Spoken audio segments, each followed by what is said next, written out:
Bonjour tout le monde, mon nom est Robert Gauthier et puis bienvenue au réseau qui s'appelle Lumière sur la prophétie biblique. On est dans le livre de Osée et ce matin on va prendre le chapitre 3 au complet. C'est pas un gros chapitre, mais il y a un verset dans le chapitre 3 qui nous donne toute l'histoire d'Israël. Un seul verset. Je trouve ça tellement beau, tellement puissant. Comment Dieu peut donner l'historique d'un peuple avec un seul verset. Alors, c'est ça qu'on va prendre aujourd'hui. Et puis, on va aller maintenant ici, là. Voilà. Israël est la grande parenthèse. Le verset va nous expliquer cette grande parenthèse qui existe depuis aux deux millénaires et beaucoup plus souvent. C'est une grande parenthèse qu'Israël doit passer à travers. Okay? Alors, c'est Osée 3, le verset 4 qui est important.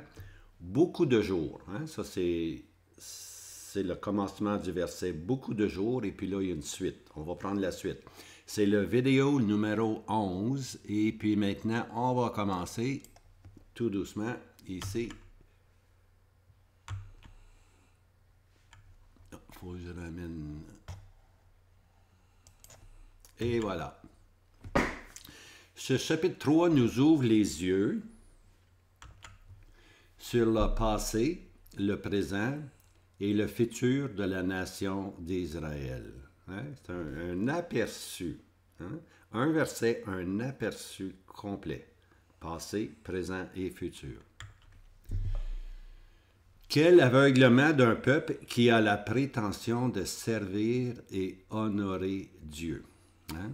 C'est un peuple qui existe depuis longtemps, c'est un peuple qui fait profession de connaître Dieu et de servir Dieu, mais on va voir qu'ils sont dans un aveuglement complet, hein? Puis dans une grande prétention. Cette anomalie, malheureusement, elle dure depuis des millénaires, hein? Depuis longtemps.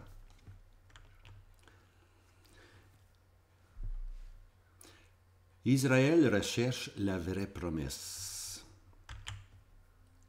Puis la vraie promesse, elle est en Christ. Hein? La royauté, la puissance de ce monde doit être assujettie au Seigneur Jésus. Hein?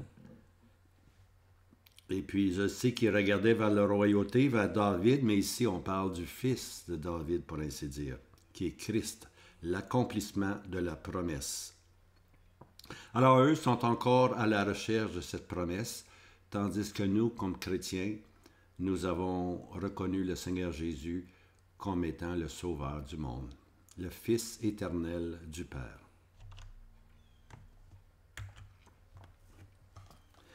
Maintenant, dans les derniers jours, le cœur du peuple fléchira devant sa grande bonté. C'est seulement la bonté de Dieu, hein, qui nous pousse à la repentance.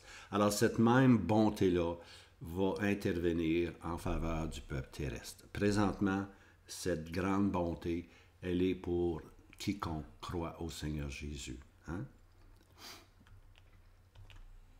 Alors, Osée 3, verset 1.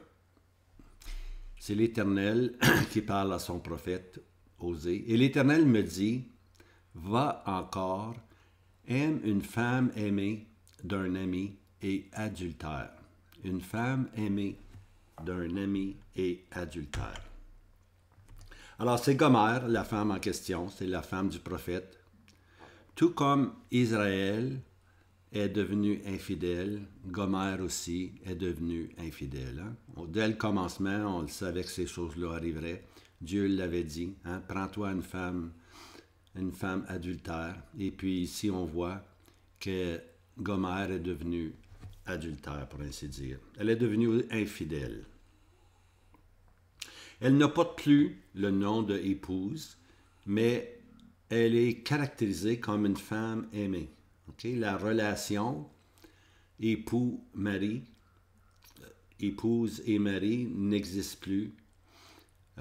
Ceci a été sevré, pour ainsi dire, à cause de la vie anormale de Gomère. Hein? Alors, elle n'est plus considérée comme une épouse, mais une femme aimée. Son impureté est arrivée après le mariage. OK? C'est pour ça qu'on trouve l'expression, si je ne me trompe pas, adultère. Alors, le terme adultère est juste. OK? Son impureté est après le lien du mariage. Et puis, il y a deux, si je peux l'expliquer de même, il y a deux termes qui sont semblables, mais ne sont pas exactement pareils. Il y a ce qu'on appelle la fornication et puis l'adultère. Maintenant, la fornication, c'est lorsqu'il y a une relation entre un homme et une femme qui ne sont pas mariés, pour ainsi dire. Okay? Dieu appelle ceci de la fornication. Maintenant, c'est assez simple à comprendre, c'est que le sexe ou le lien du mariage est honorable parce que ça garantit la sécurité des enfants qui doivent être nés de ce contact-là entre l'homme et la femme. Alors Dieu a déjà tout ordonné. Dieu veut que lorsqu'il y a une relation entre un homme et une femme, ça se fasse dans le lien du mariage à cause de la protection des enfants. Okay? Autrement, les enfants sont ballottés, ballottés ici et là. Puis ça, on connaît ça. Alors ça, c'est la fornication, lorsqu'on agit sans les liens du mariage. Maintenant, lorsqu'on est marié, puis on a une relation, à ce moment-là, on appelle ça de l'adultère. Hein? Alors, pour Gomère, elle est devenue adultère après son mariage. Alors, le terme ici, employé par la parole de Dieu, c'est adultère. Hein? Une femme aimée d'un ami est adultère. Okay? L'ami, on va voir, c'est Gomère qui l'aime tout simplement comme un ami. Okay? Les relations ne sont plus pareilles du tout. Aimer d'un ami. Le prophète est exhorté d'aimer Gomère comme un ami et non d'un amour conjugal. Okay? Maintenant, là, la relation intime, elle est maintenant terminée. Et puis, le prophète est encouragé à aimer Gomère comme un ami, hein? Comme quelqu'un, un ami qui aime. Puis, pauvre Gomère, elle est dans la détresse, elle est esclave du péché, pour ainsi dire. Et puis, le prophète sympathise, compassionne, il y a de la compassion, il l'aime comme un ami et non pas d'un amour conjugal.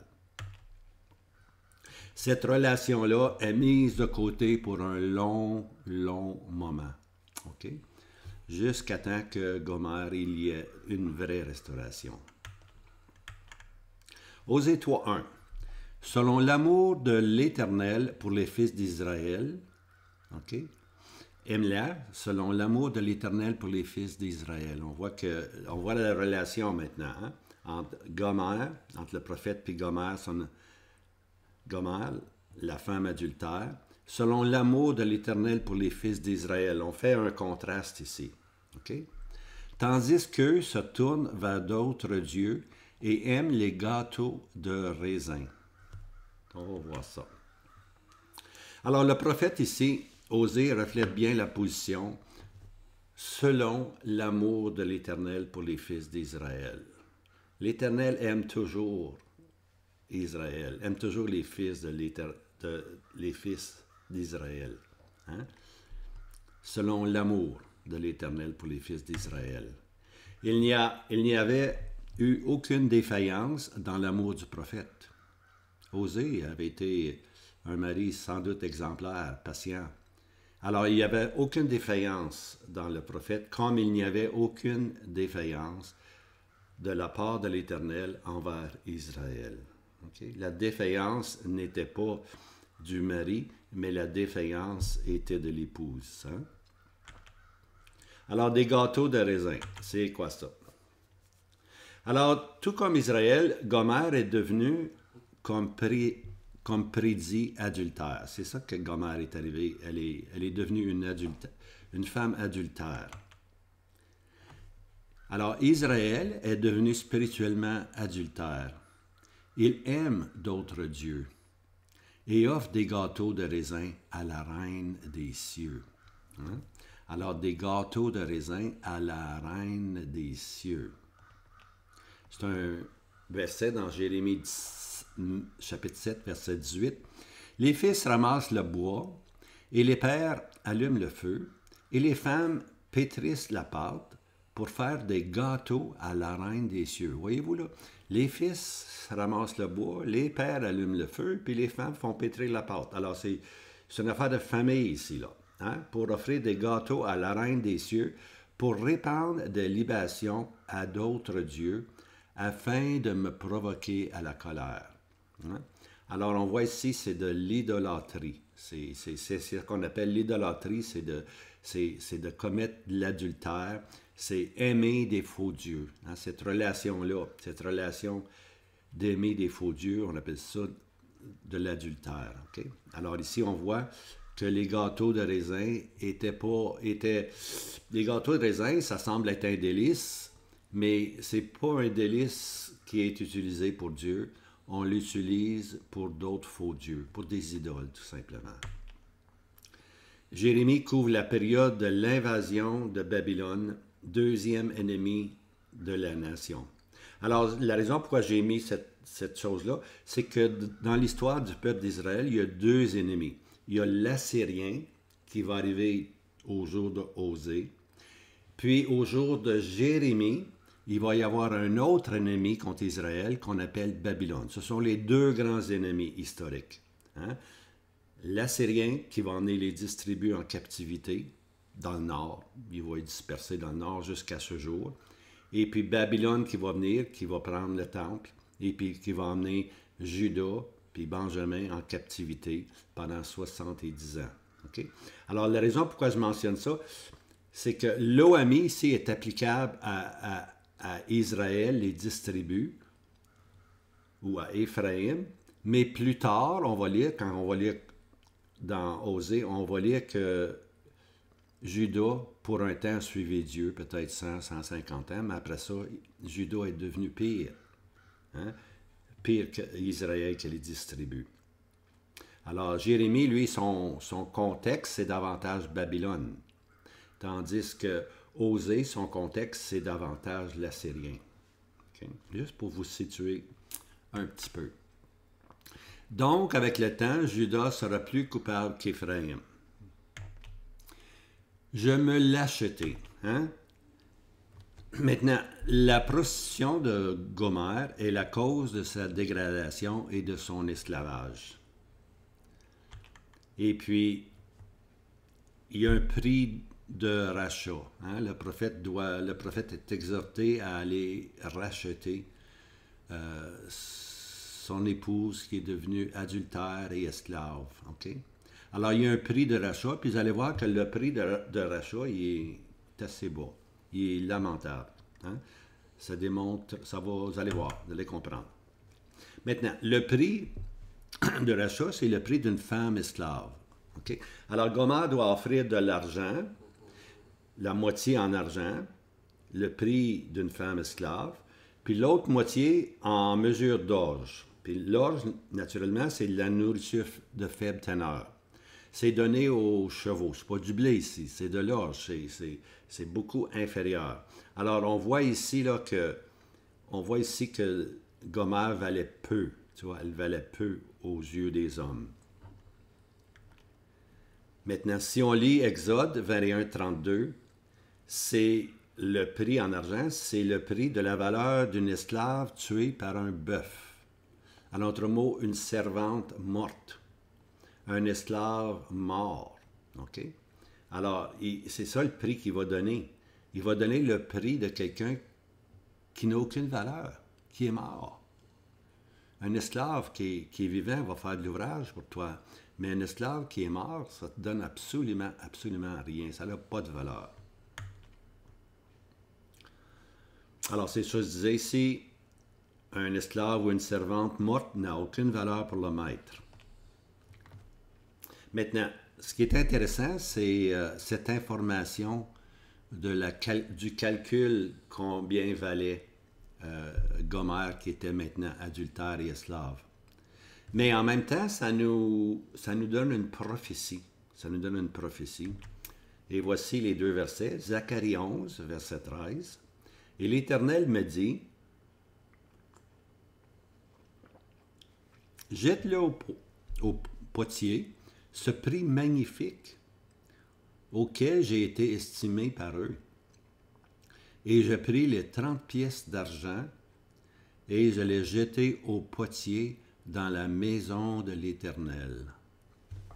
Puis l'autre verset, Matthieu 26, 15, il dit, « Que voulez-vous me donner? » C'est Judas qui parle. « Que voulez-vous me donner? Et moi, je vous le livrerai. » Ils lui comptèrent 30 pièces d'argent. On a estimé dans Zacharie la valeur du Seigneur Jésus à 30 pièces d'argent. On a estimé ici, on a livré le Seigneur Jésus pour 30 pièces d'argent. C'est tout un calcul. 30 pièces d'argent, c'est un esclave ou une servante qui est morte. Alors, on n'a eu aucun respect pour le Seigneur Jésus, pour la grandeur du Créateur et du Sauveur. On l'a estimé, à cause de son humilité, on l'a estimé de peu de valeur. Le prix d'un esclave mort. C'est vraiment, vraiment triste. Puis est-ce que le monde a changé? Le monde méprise le Seigneur Jésus. Le monde ne donne aucune valeur aux paroles du Seigneur Jésus. Pourtant, ces paroles sont vie, sont vérité. Mais l'homme est tellement aveuglé par les choses de ce monde qu'il ne peut pas trouver une valeur au Seigneur Jésus. On l'a crucifié, la honte, la folie. Dieu dit qu'il a choisi les choses folles de ce monde. Écoutez, pour les Grecs, c'était les grandes choses, c'était la philosophie, c'était les arts, c'était les grandes choses. Puis Paul qui prêche, quoi? Un homme crucifié. Pour ces Grecs-là qui étaient remplis de sagesse, c'était la folie. Un homme crucifié, voyons donc, qui veut suivre un homme crucifié? Alors Dieu, dans sa sagesse, a choisi la croix. Il n'y a rien de plus honorable, bien-aimé, pour Dieu que quelqu'un qui est au pied de la croix, puis qui regarde le Seigneur Jésus et qui dit, c'est pour moi que tu es mort. Seigneur Jésus, sauve-moi. 30 pièces d'argent. 30 pièces d'argent. Un esclave mort. C'est la valeur que l'homme a donnée au Fils de l'homme. Maintenant, Fils de l'homme, c'est une expression de l'homme parfait, l'homme humilié. Mais Fils de l'homme, c'est l'homme qui va régner sur la terre. Là, on voit ça dans Matthieu 24, 25, et on voit souvent l'expression « le Fils de l'homme ». Quand le Fils de l'homme régnera, quand le Fils de l'homme établira son royaume. Alors, c'est une expression, celui qui était humilié, hué, qui est maintenant en position de gouvernance. C'est lui qui est l'héritier de la terre, tout simplement. Fils de l'homme. Comme homme, il va hériter la terre. Comme créateur, la terre lui appartient. Mais comme homme, il l'a racheté, pour ainsi dire. Alors, voici ici là, un exemple parfait. Je dis un exemple parfait de la compréhension de la prophétie. L'Écriture par l'Écriture. Alors, si on veut comprendre la prophétie, qu'on aille dans Daniel, qu'on aille dans l'Apocalypse, pour trouver la valeur des symboles ou la valeur des enseignements ou ce que Dieu veut nous communiquer, ça nous prend l'Écriture par l'Écriture. Alors ici, l'exemple, c'est 30 pièces d'argent. Osée nous parle de 30 pièces d'argent. Sa femme vaut 30 pièces d'argent puis de l'orge. Alors, 30 pièces d'argent, on vient de réaliser que c'est une somme ridicule, pour ainsi dire. C'est une somme minime, le prix d'un esclave mort ou une servante morte. Alors là, maintenant, on peut comprendre, lorsqu'on va lire 30 pièces d'argent, là, on comprend, c'est un prix très, très, très bas. C'est un aubaine, 30 pièces d'argent. Mais voilà maintenant, c'est comme ça qu'on peut comprendre la prophétie. C'est comme ça, on va voir plus tard le chiffre 7. Il y a beaucoup de symboles dans l'Apocalypse. Il faut aller voir dans l'Ancien Testament. Alors, ceux qui négligent l'Ancien Testament ne pourront pas entrer dans la compréhension de l'Apocalypse, parce que ce sont des symboles qui sont tirés de l'Ancien Testament. Que ce soit des symboles tirés d'Ésaïe ou de Jérémie ou de la Genèse, ou bien donc comme ici de Osée, lorsqu'on comprend 30 pièces d'argent, on a un symbole qui veut simplement dire, aux yeux de l'homme, il n'y avait aucune valeur pour Gomère, comme aux yeux de l'homme, le Christ n'avait aucune valeur. Alors c'est un petit truc, retenez-le. Alors voici l'expression, durant beaucoup de jours, Osée 3, verset 3. Et je lui dis, durant beaucoup de jours, tu m'attendras, tu ne te prostitueras pas, et tu ne seras pas à aucun homme, et moi je ferai de même à ton égard. Et moi je ferai de même à ton égard. Voici. La prostitution doit cesser. Gomère est vue comme étant une veuve. Hein? Plus, elle est sans relation. Maintenant, elle est une veuve. Tu ne seras à aucun homme, soit en péché ou en lien de mariage légal. En d'autres mots, Gomère, maintenant, elle doit cesser sa prostitution. Puis, le prophète, Dieu dit au prophète, tu ne seras à aucun homme. Alors, en d'autres mots, elle ne va pas aller dans le péché, se prostituer de nouveau, c'est fini ça. Et en lien de mariage légal, mais elle n'a pas vraiment de relation avec son mari. Hein? Il l'a rachetée maintenant comme une esclave, tout simplement. Alors le prophète s'engage avec elle, non comme un mari, mais en affection, comme un ami. Pas un mari, comme un ami. Okay? C'est pas pareil, là. Un ami et un mari, c'est différent. Okay? Mais il l'aime en affection, il l'aime Gomère. Il l'aime comme un ami, tout simplement. Beaucoup de jours pour Israël. Osée 3. Voici le verset 4. C'est ça le verset qui donne tout le résumé, toute l'histoire d'Israël. Car les fils d'Israël resteront beaucoup de jours. C'est ça l'expression. Hein? Dieu a une façon de s'exprimer. Au lieu de dire des millénaires, puis des millénaires, Dieu dit beaucoup de jours. Beaucoup de jours. Hein? On sait qu'un jour devant Dieu, c'est comme 1000 ans. Alors, il y a quelques millénaires qui ont passé. Car les fils d'Israël regarderont beaucoup de jours, resteront, excusez-moi, beaucoup de jours, sans roi, sans prince, sans sacrifice, sans statut, sans éphod, ni téraphim, ou sans téraphim, téraphim plutôt. On va tout voir ces termes-là.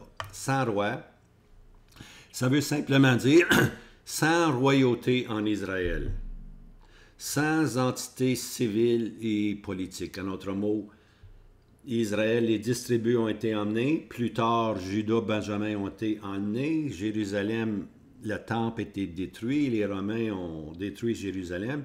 Ils n'ont plus d'entité. Les Juifs ont été longtemps, des 1000 ans, au moins 2000 ans maintenant, là, sans entité, pour ainsi dire. Jérusalem n'existe plus. Hein? Alors, pendant 2000 ans, ceci a duré. Je sais qu'en 1948, maintenant, ils ont une entité politique et civile. Hein? Mais c'est un retour, remarquez bien, c'est un retour patriotique. Ce n'est pas un retour vers celui qui vaut 30 pièces de monnaie. Hein? 30 pièces d'or, ou d'argent plutôt, 30 pièces d'argent. Alors, ils sont sans roi, présentement, ils sont sans prince, ils n'ont aucune aspiration en vue. Le prince, habituellement, on sait, la reine est morte, mais c'est le prince qui a pris la relève, pour ainsi dire. Mais dans le cas d'Israël, il n'y avait pas de roi. Ils ont cessé la royauté complètement. Puis, il n'y a même pas une relève, pour ainsi dire, sans prince. Alors, aucune aspiration en vue. C'est l'État qui sont dedans. Ils sont sans sacrifice. Alors, sans culte religieux, sont dans aucun culte religieux attitré, pour ainsi dire. À quoi sert la loi sans le sacrifice? Tu vois, ils ont la loi, mais ils n'ont pas le sacrifice. Ils n'ont aucun sacrifice. Donc, ils ne peuvent vraiment pas accomplir la loi. Tu vois? Alors, ils sont vraiment sans culte religieux. Sans statut. Ça veut dire sans idole public. Okay? La statue parle de l'idole. Israël n'est plus idolâtre. Publiquement, il n'est plus idolâtre. Lorsque vous en rappelez,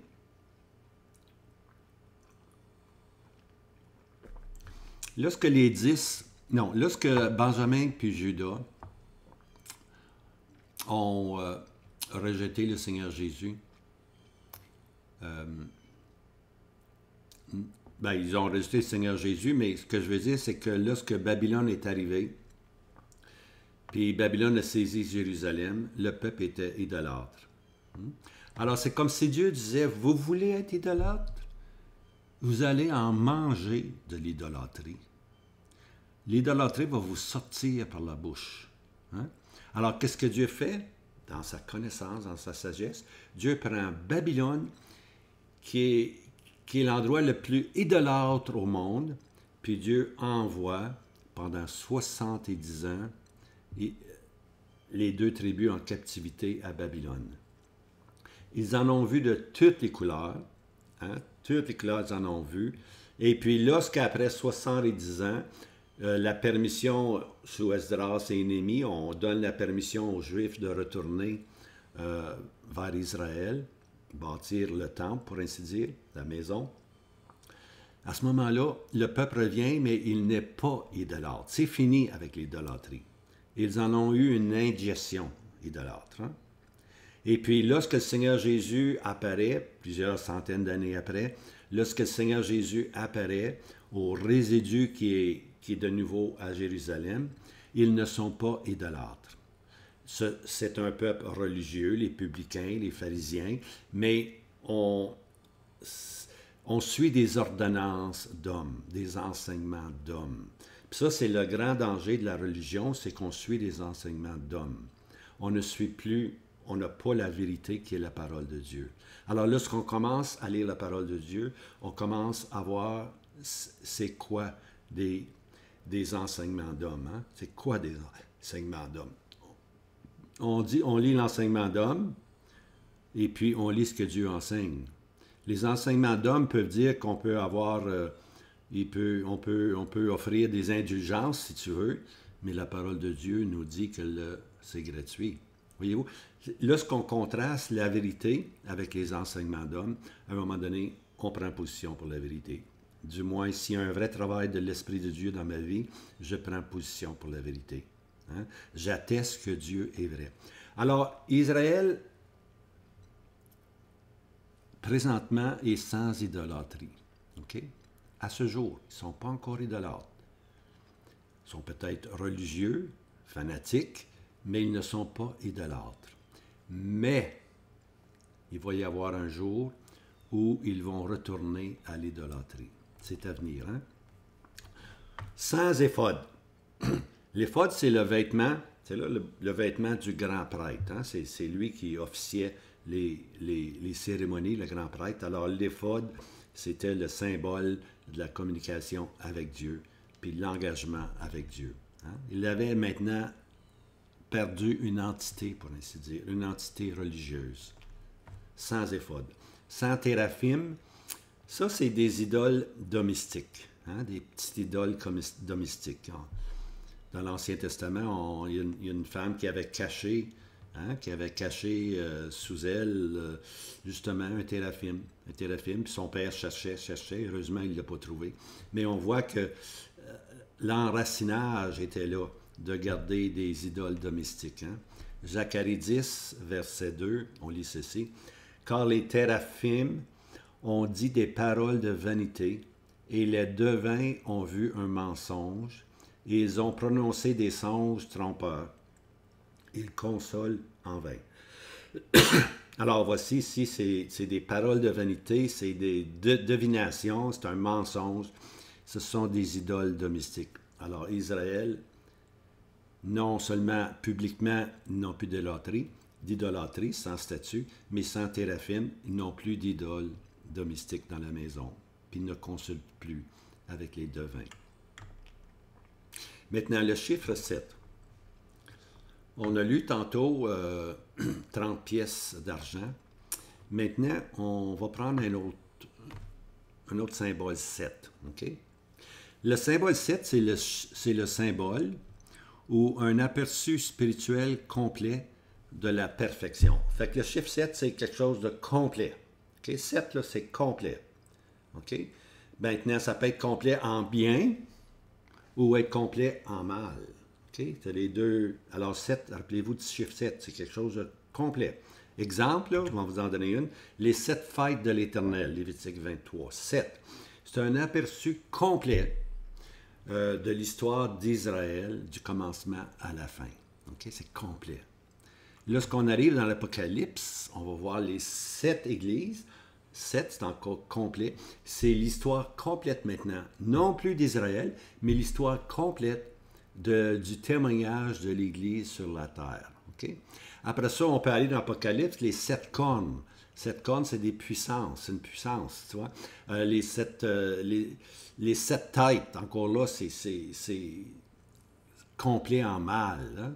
La bête, elle a 7 têtes, c'est un mâle qui est complet, qui est en elle. Alors, le chiffre 7 est important, OK? Alors, c'est simplement pour vous aider à comprendre un peu, mais j'ai une raison, elle s'en vient, voici. Matthieu 12, verset 43. C'est le Seigneur Jésus qui parle. « Et quand l'esprit immonde est sorti d'un homme, il va par les lieux secs, cherchant du repos, il n'en trouve point. » Hein? Alors, il cherche ici. L'esprit immonde, là, il est médoire. Il est médoire, pour ainsi dire. Il cherche du repos, puis il n'en trouve pas. Alors, qu'est-ce qui va arriver? Matthieu 12, verset 44. Alors, il dit ceci. « Je retournerai dans ma maison, d'où je suis sorti. » Et, y étant venu, il la trouve vide, balayée et ornée. Alors, l'esprit démoniaque dit, « Je vais retourner dans ma maison. » La maison, c'est Israël, qui était jadis idolâtre. Jadis très idolâtre. Puis là, il arrive, puis il trouve la maison vide, balayée, ornée. Elle n'est plus idolâtre, tu vois. Mais elle est prête.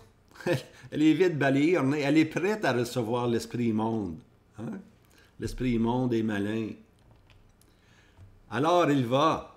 Alors, l'esprit malin va et il prend avec lui 7 autres esprits. Vous voyez le chiffre 7 ici, là. Il prend 7 autres esprits. Alors, 7, c'est un chiffre complet, mais pour le mal maintenant. OK? C'est un aperçu, là, que le mal va être complet par les autres esprits, plus méchants que lui-même, et étant entré, il habite là, et la dernière condition de cet homme-là est pire que la première. Ainsi en sera-t-il aussi de cette génération méchante et perverse, pour ainsi dire. Alors ici, on voit que l'esprit démoniaque, l'esprit d'idolâtrie va revenir, mais cette fois-ci, 7 fois. Démoniaque, une condition démoniaque complète. Hein? On va retourner maintenant à l'idolâtrie, comme jadis dans le passé Israël était. Donc, ce que je dis, c'est que Israël doit retourner à l'idolâtrie. Hein? Lorsqu'on lit dans l'Apocalypse, ils adorent la bête ou l'image de la bête, puis ils adorent aussi le faux prophète ou l'antichrist, l'homme de péché, pour ainsi dire. Alors, ils sont maintenant rendus idolâtres. Présentement, la maison est lavée. Ils n'ont pas encore eu recours à l'idolâtrie, mais l'esprit prophétique nous dit, regardez le futur, ils vont devenir idolâtres. Et voici le passage. Ézéchiel 36. OK, Ézéchiel 36, bien aimé, c'est le renouvellement moral. Israël va être lavé, purifié. Ézéchiel 37, les eaux viennent ensemble, hein, mais non pas le souffle de Dieu. Puis Ézéchiel 38, ben, c'est Gog puis Magog qui vient lorsque le peuple est de nouveau le peuple de Dieu. OK? Alors, mais 36, le renouvellement moral. Remarquez bien ceci. On cite souvent Ézéchiel 36 à cause de Jean 3. Jean 3, le Seigneur Jésus parle à Nicodème qu'il faut être né de nouveau, qu'il faut une nouvelle vie qui vient du ciel. Hein? Puis cette chose-là se passe comment? Par l'eau et aussi l'action de l'Esprit Saint. Alors l'eau, c'est la parole de Dieu, puis l'agent, c'est l'Esprit Saint. Alors c'est toujours comme ça que les conversions ont eu lieu. La parole de Dieu, puis l'Esprit Saint qui intervient. Okay? Alors Ézéchiel 36, verset 24, « Et je vous prendrai d'entre les nations. » OK. Et je vous rassemblerai de tous les pays. OK. Et vous amènerai sur votre terre. OK. 1948. Ézéchiel 36, verset 25. Et je répandrai sur vous des eaux pures, et vous serez purs. Ah, c'est pas encore arrivé ça. Israël, c'est un peuple rebelle, au cou roide. Israël, présentement, c'est pas un retour vers Dieu, vers l'Éternel ou vers Jéhovah, pour ainsi dire. C'est un retour patriotique. Ils sont présentement incrédules. Ils ne reconnaissent pas le crucifié dans la personne du Seigneur Jésus. Hein? Mais ils devront un jour le reconnaître. Alors, comment est-ce que Dieu va intervenir? Je répandrai sur vous des eaux pures. Alors, et vous serez purs. C'est ça que le Seigneur Jésus faisait comprendre à Nicodème. Tu es docteur d'Israël, puis tu ne sais pas que la nation d'Israël doit être un jour purifiée. Tu ne peux entrer ni voir le royaume de Dieu, sans cette nouvelle naissance, cette nouvelle vie qui vient de Dieu. Alors, je répandrai sur vous des eaux pures, c'est à venir, et vous serez purs. Mais remarquez bien le prochain verset là. Les gens arrêtent là, hein? Mais allons plus loin. Verset suivant. Et je vous purifierai de toutes vos impuretés et de toutes vos idoles. Vos idoles. Remarquez bien, hein? Alors, est-ce que le peuple est de nouveau idolâtre? Oui, le peuple va être de nouveau idolâtre, 7 fois pire qu'avant. 7 fois pire qu'avant. Alors, mais ceci, c'est futur. Il va les purifier lorsqu'Israël va être en pleine idolâtrie, lorsqu'ils vont se adorer la bête et le faux prophète, pour ainsi dire, l'homme de péché. À ce moment-là, Dieu va intervenir, OK? Puis il va les sauver. Alors, on n'est pas rendu là, bien-aimés. C'est pour ça qu'on ne peut pas juste lire un verset puis dire « Je répandrai sur vous des eaux pures, puis voici Israël. » Non, non. Il faut prendre tous les versets ensemble. Il faut prendre le contexte. Puis, vous voyez ici, dans le contexte, ça arrive quand dans le contexte? Ça arrive à quelle période? Je vous purifierai, oui. De toutes vos impuretés, oui. Quand vous allez être dans l'idolâtrie. C'est ça que ça dit, quand vous allez être dans l'idolâtrie. C'est tellement, tellement simple lorsqu'on a la parole de Dieu, puis qu'on est ouvert à la réception de ce que Dieu veut enseigner. Osée 3.5.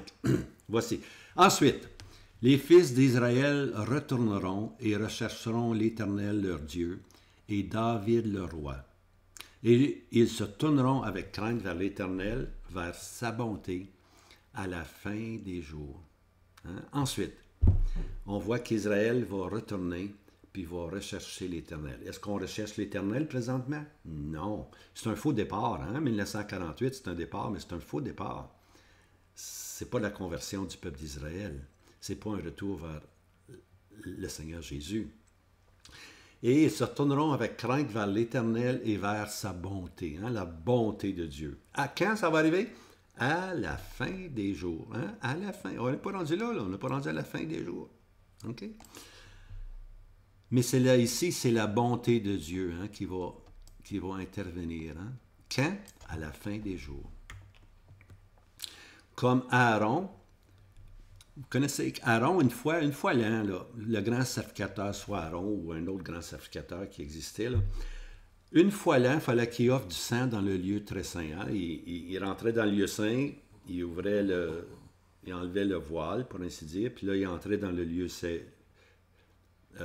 très saint, puis là, il faisait aspersion 7 fois, hein?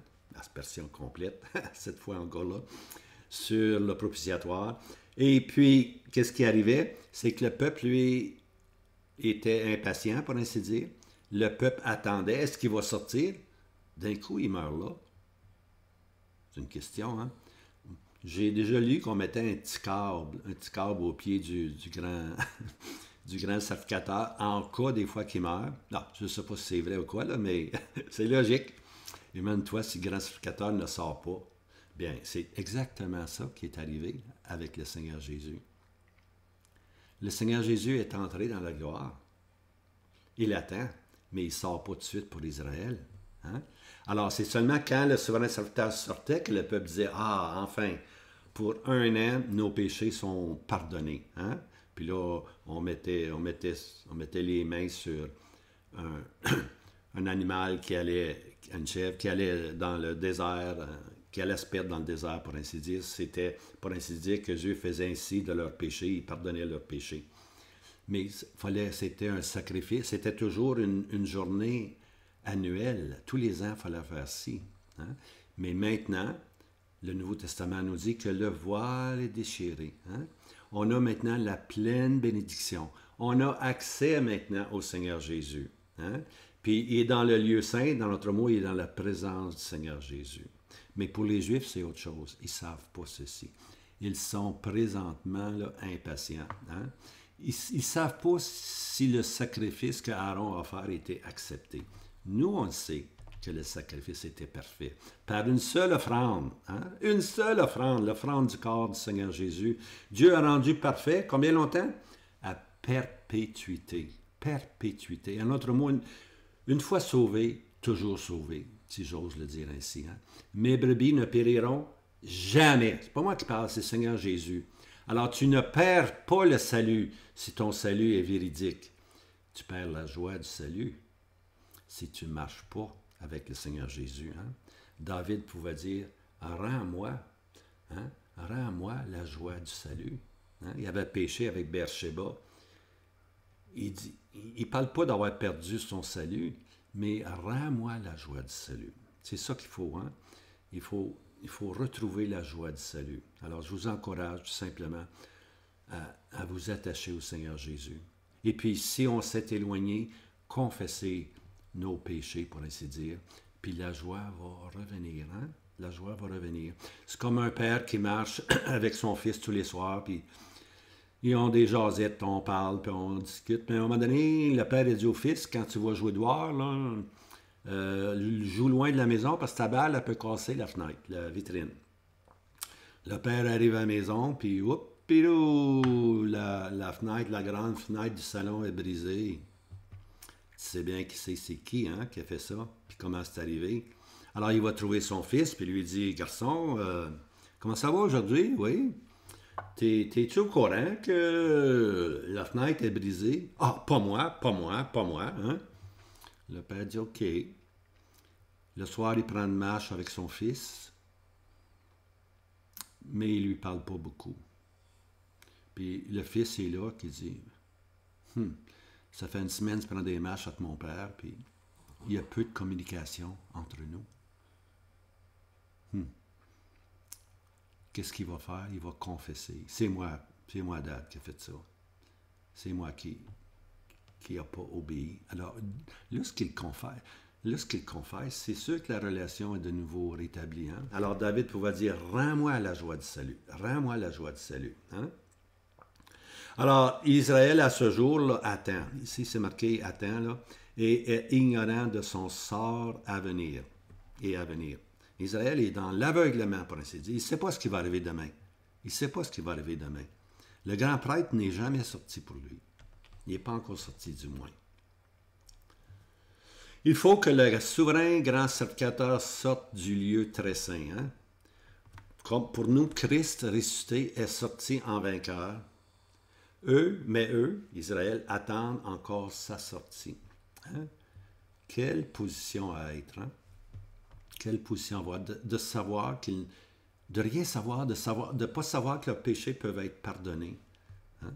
Ils ne savent pas. Alors voici le résumé. Le passé, Israël est infidèle et adultère. Hein? Le présent, Israël est comme une veuve, sans roi, sans sacrifice, et est dispersé parmi les nations. Hein? Loami, Lurkama, je vais vous semer parmi les nations. Et le futur, Israël se tournera vers sa bonté à la fin des jours.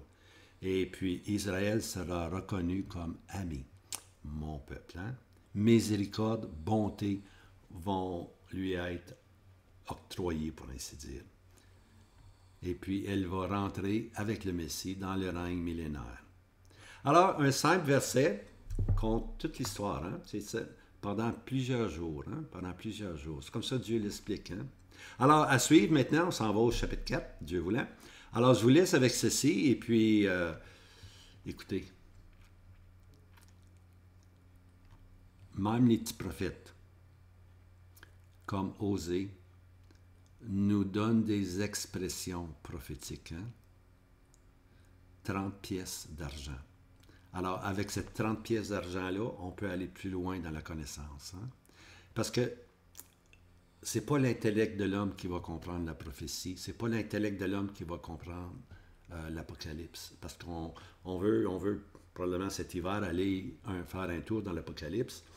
Mais ce sont toutes des petites données comme ça que vous recevez, comme le chiffre 7, qui est complet en bien ou en mal, ou 30 pièces d'argent, qui est une valeur inutile, pour ainsi dire.